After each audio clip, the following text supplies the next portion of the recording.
Assalamualaikum warahmatullahi wabarakatuh. Kali ini kami akan melaksanakan pra-supervisi akademik, di mana saya bertindak sebagai coachnya dan Bu Asifa sebagai coachingnya. Mari kita mulai. Assalamualaikum warahmatullahi wabarakatuh, Bu Sifa. Waalaikumsalam warahmatullahi wabarakatuh. Gimana kabarnya Bu Sifa siang ini? Alhamdulillah baik, sehat. Sehat selalu walaupun masa puasa ya. Iya. Kita tetap harus semangat menjalankan aktivitas seperti biasa. Tetap semangat. Tetap semangat. Oke. Hari ini kita akan ngobrol-ngobrol ringan saja, Bu Sifa. Kira-kira apa ya yang tujuan percakapan kita kali ini ya? Ya, kalau yang kemarin kita direncanakan oleh Bu Titi untuk kegiatan saya di kelas. Kemarin Bu Titi ingin melakukan supervisi untuk di kelas saya hari Senin pekan depan. Jadi hari ini kita mungkin membicarakan persiapan supervisi itu. Jadi kita bertukar pikiran nih, berdiskusi bagaimana caranya menciptakan pembelajaran yang menarik untuk anak-anak pada Senin minggu depan ya, Siapa ya? Mohon izin untuk kegiatan pembelajaran hari Senin itu kelas berapa ya, Siapa? Kita akan supervisi. Kalau di jadwal saya pekan depan itu ada di kelas 11 IPA 11 IPA 1. 11 IPA 1. Oke. Materinya yang akan diajarkan besok saya kebetulan mulai masuk pada materi larutan penyangga, jadi mengawali masuk di subtema baru. Oh, berarti ini ya bisa kalau saya tadi katakan materi baru atau bab baru setelah bab sebelumnya. Oke. Kalau boleh digambarkan kira-kira materinya itu seperti apa ya, Bu Siva?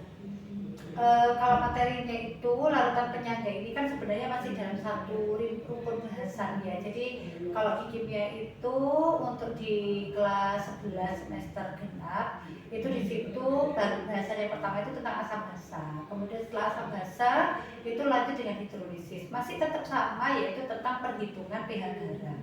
Jadi kalau di asam basa kita pelajari tentang perhitungan pH, kemudian di bahasan berikutnya hidrolisis itu juga menghitung pH garam. Nah, sekarang kita akan masuk pada jenis larutan yang berbeda, yaitu larutan penyangga atau buffer. Nah, di situ kita juga menghitung pH garam juga, jadi saling terkait dengan bab sebelumnya. Berarti ada keterkaitan dengan bab sebelumnya? Ya, ada keterkaitan dengan bab sebelumnya.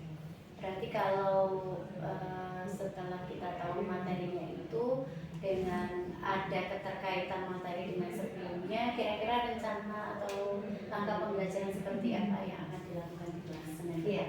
Jadi saya merencanakan, karena ini juga kebetulan di bulan puasa ya, jadi mungkin kita harus mencoba untuk mencari atau memberikan pembelajaran yang kira-kira anak-anak itu tidak lesu, tidak bosan gitu ya. Jadi saya merencanakan besok itu anak-anak saya buat dalam kelompok, kemudian ada modul yang setiap bab baru itu mesti saya buat gitu ya. Jadi saya selalu buat modul untuk pembahasan dalam satu bab yang baru. Nah, kebetulan besok masuk di bab yang baru, maka besok kita awali dengan itu.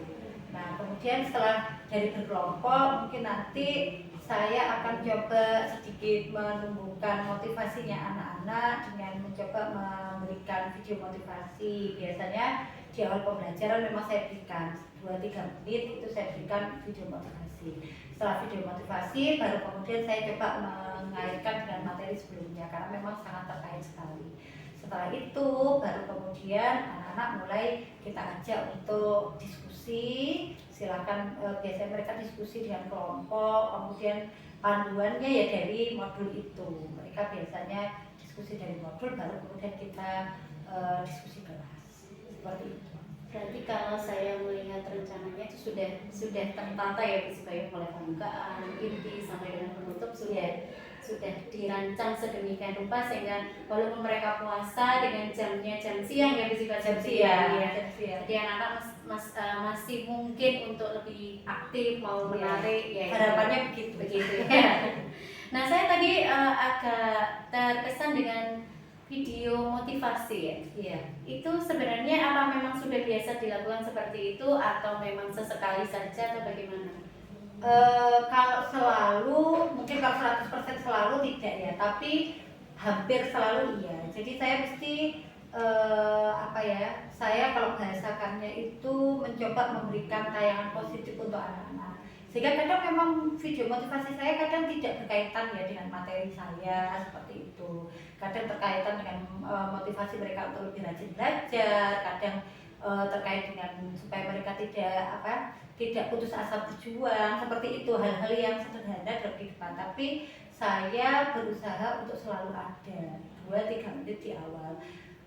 Motivasi ini harapan saya untuk memberikan tayangan positif untuk anak-anak. Kalau misalnya kita sering memberikan tayangan positif itu kan di bawah alam sadar mereka itu harapannya juga tertanam gitu ya. Iya. Kadang hal-hal seperti kejujuran, seperti hal-hal tidak putus asa, hal seperti itu yang coba saya muncul. Jadi minimal dengan kalau saya boleh katakan dengan video motivasi kita mau memotivasi anak-anak minimal bisa berusaha menerapkan sikap positif yang ada di video tersebut. Begitu ya. Membentuk inilah karakter positif anak.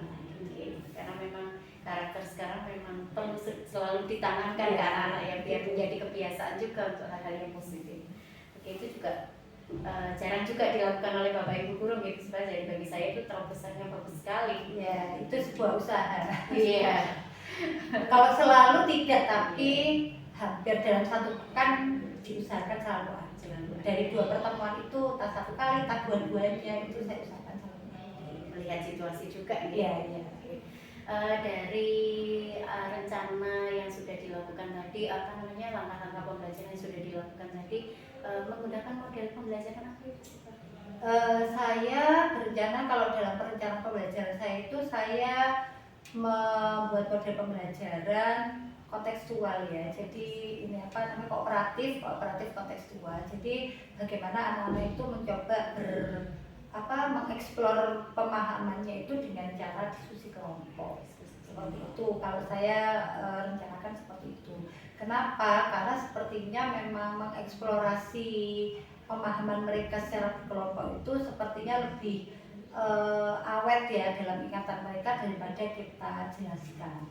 Seperti itu. Ya paling nanti kita pancing untuk memunculkan konsepnya seperti itu. Berarti kalau saya boleh katakan dari penjelasannya panjenengan tadi ada tentunya pertanyaan pemandu, pertanyaan pemantik yang diberikan ke anak-anak biar anak-anak oh iya ini yang harus dibahas, ini yang harus dicari. Iya tetap kita pandu gitu ya. Tetapi mereka mencoba mengeksplor seperti itu.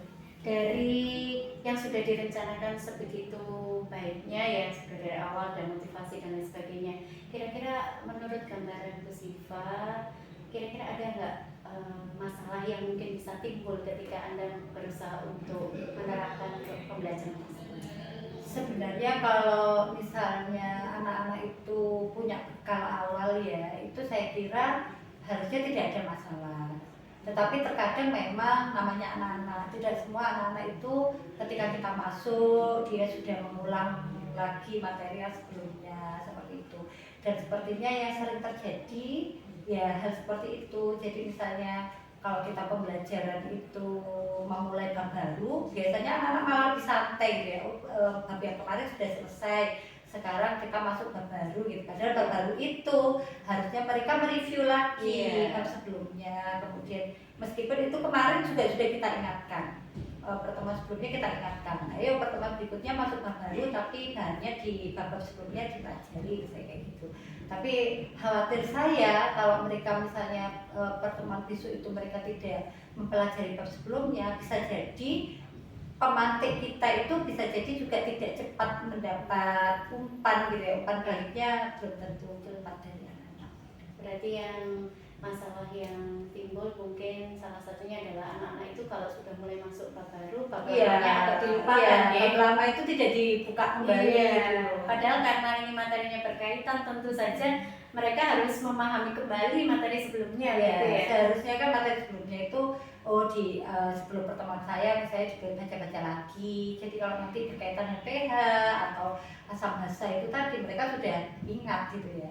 Tapi ya namanya anak-anak kadang ya seperti itu. Iya, pasti. Ya, harus selalu diingatkan namanya sejak anak ya sifatnya.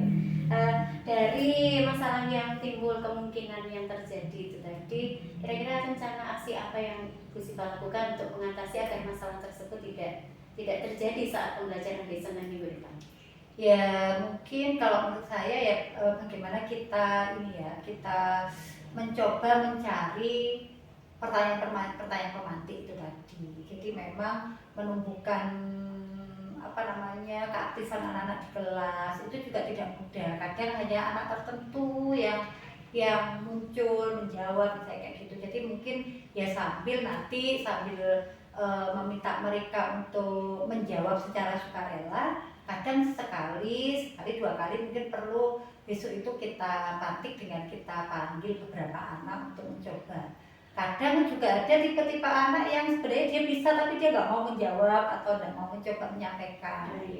Itu harus kadang dengan pancingan dipanggil absen atau dipanggil nama itu kadang bisa membuat mereka mencoba menyampaikan pendapat.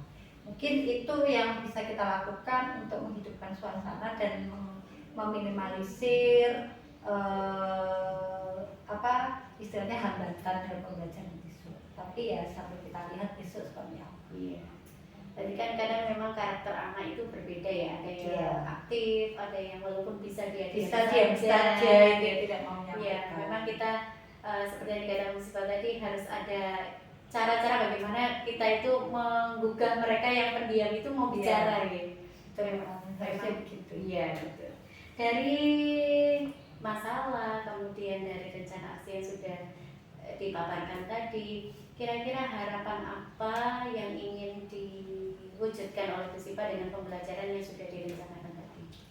Saya sebenarnya berharap sekali pembelajaran saya itu minimal anak-anak bisa memahami ya. Artinya itu kalau ada siswa yang kesulitan pasti ada, tetapi minimal mereka punya rasa antusias, ingin tahu, ingin bisa, itu ya saya harapkan begitu. Makanya saya lebih suka atau lebih sering itu menerapkan pembelajaran itu secara kooperatif itu tadi, kolaborasi dengan teman-temannya yang lain gitu ya, supaya mereka tidak monoton, kemudian mereka mungkin bisa tergugah. Kadang kan kalau anak dengan diskusi dengan temannya itu lebih gayeng ya. Nah saya berharap begitu.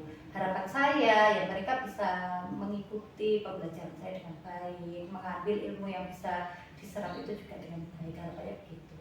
Dan kelas tidak boring, tidak bosan gitu ya. Pinginnya begitu sebenarnya. Ideal. Cuma masih mencari-cari, diapakan gitu ya, kayaknya masih banyak yang harus belajar terus. Iya betul, memang kadang mungkin metode 1 berhasil di kelas 1 bisa jadi di kelas lain belum tentu bisa berhasil seperti yang diharapkan. Itu ya memang tantangan kita juga untuk terus belajar, sharing gitu ya, biar ada motivasi baru, ada inovasi baru dari pembelajaran yang sudah kita lakukan gitu ya Bu Siva. Sebelumnya saya terima kasih sudah diberi waktu untuk kita bicara, istilahnya sebelum kita melakukan observasi di kelas. Semoga yang diharapkan oleh Bu Siva itu dapat terjadi, dapat terwujud, anak-anak tidak menjadi boring, dan Bu Siva juga bisa menerapkan inovasi yang sudah direncanakan seperti yang diharapkan. Oke, terima kasih. Sampai ketemu lagi hari Senin minggu depan di kelas 11 IPA 1. Terima kasih. Ya, saya Assalamualaikum warahmatullahi wabarakatuh. Waalaikumsalam.